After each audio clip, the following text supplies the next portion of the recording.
Hello everyone, রোজকার মতো চলে এসেছি আজকেও কাজে। ইনি কিন্তু এসছে আসাম থেকে, অনেক দূর থেকে এসেছে। আমাদের এখানে কিন্তু অনেক কাস্টমার দূর দূর থেকে আসে, বেশ অনেকগুলো জিনিসও নিয়ে যায়।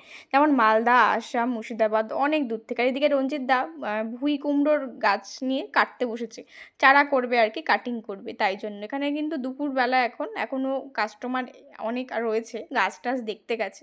এখানে আমি আজকে সন্ধে অবধি ছিলাম, বেশ অনেকক্ষণই ছিলাম, অনেক সিনিয়র কেউ ছিল না বলে তাই। আর এখানে দেখো, আসার সময় সিঙ্গারা নিয়ে এসেছিলাম, আর বোনকে টিউশন দিতে যাওয়ার সময় বোন বলল ফুচকা খাবে, তো এখানে চলে এসেছি ফুচকা খেতে। আমরা দুজনেই না ফুচকা খেতে খুব ভালোবাসি, বাটি হাতে নিয়ে দাঁড়িয়ে রয়েছি কখন ফুচকা খাবো, এক আলাদাই মজা। তারপর বাড়িতে এসে দেখি মা করছে তালের বড়া। আমার তালের বড়া দেখে লোভ লেগে গেলে, এত সুন্দর তালের বড়া করেন আমার মা, কী বলবো। তো তালেরই সিজন এটা।